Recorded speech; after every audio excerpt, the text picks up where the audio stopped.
Hello students, today's lesson is taken from Snapshot book. It's the third lesson. Title of the lesson is Ranga'S Marriage, written by Masti Venkatesha Iyengar.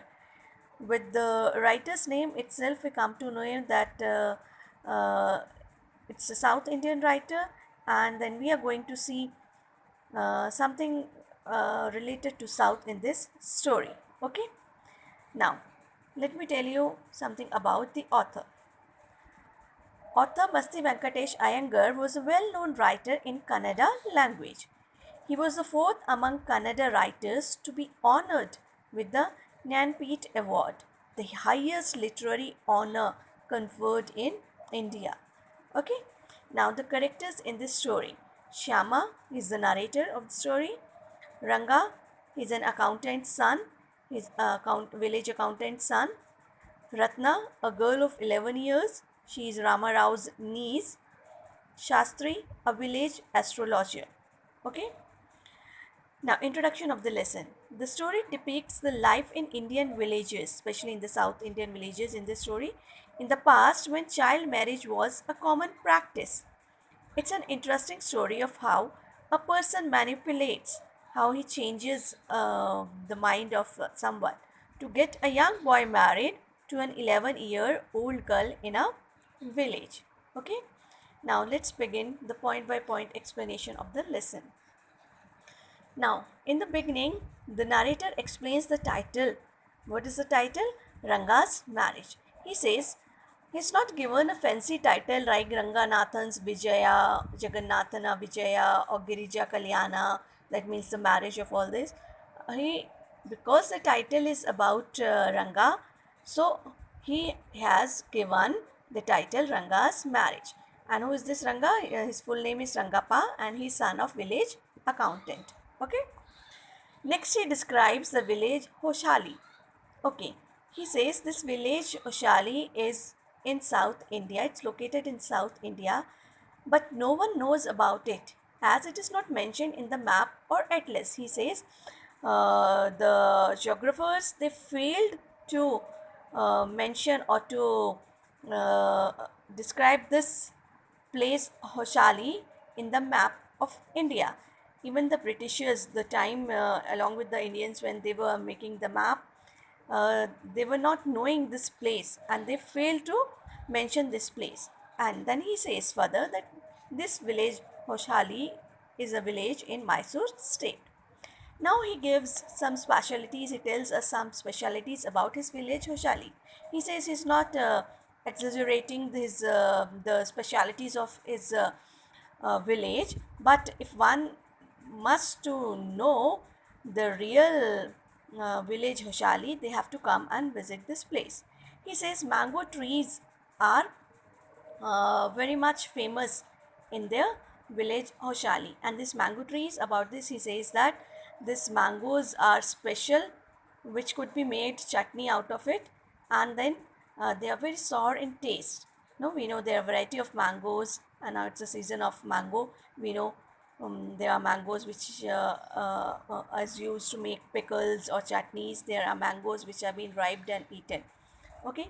Next he talks about his village pond. He says near his village pond where the people goes to take bath or to for washing and all, there are creepers growing, and these creepers could be brought to use for eating, because those days they were not plates, they used to eat on leaves, and these creepers they had big leaves, so that could be make use as a plate for eating. Okay. Next he talks about Ranga's homecoming. Actually he says the story when he describes of Ranga's coming, before 10 years there was no one in the village Hoshali who knew English. Ranga was the first one to go to Bangalore for further studies, and he studied English and he came back. No one in the village knew English. Everybody used to talk in Kannada language. And when Ranga, after 6 months of his studies, completion of his studies, he comes back to his village, all the villagers they gathered around Ranga's home to see the change in Ranga. They wanted to see that because he was the first one to go out of the village to study, and that too in the city. So now they wanted what all changes he has uh, got up in him. So they all came. They came to find the change in Ranga. Narrator also joined them. Narrator also came to see why these people have gathered around the house of Ranga. An old lady runs her hand on Ranga's chest to find the sacred thread. And what is the sacred thread? It's Geneva.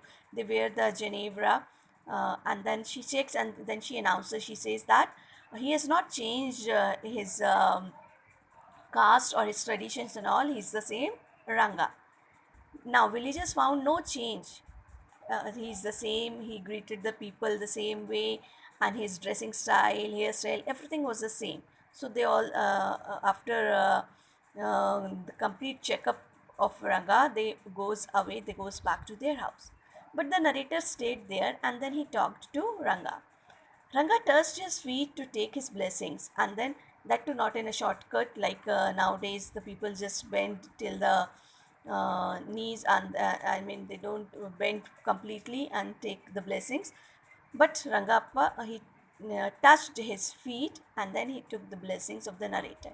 Seeing this, seeing that Ranga has not changed, his well mannered, full of etiquettes, manners, and culture, traditions, everything. So, narrator was very much impressed.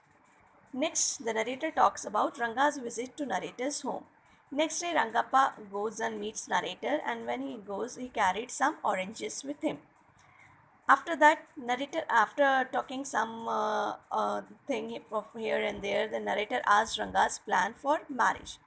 But Ranga said that he is against traditional marriages, arranged marriages. And according to him, he says that the girl must be mature enough, she should be of same age.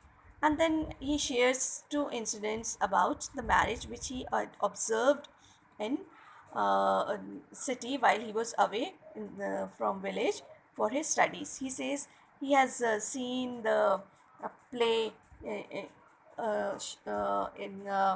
which Shakuntala and the Bharat, they were separated, and he also talks about uh, one of the incident which he noticed. And then in Bangalore, while studying Bangalore, he says that he found that girl was younger and the boy was mature, so there was no mutual understanding between them. So that way he says, after observing all this, he is not much interested in marriage. He wanted that a girl should be mature enough if he is getting married to a girl. Listening to this, the narrator gets disappointed. Narrator finds that Ranga is such a nice boy, full of manners, etiquettes, and he should be a service to the society. He should get married and all. So, listening to the views of Ranga, the narrator gets disappointed. But now he takes a vow to get Ranga married.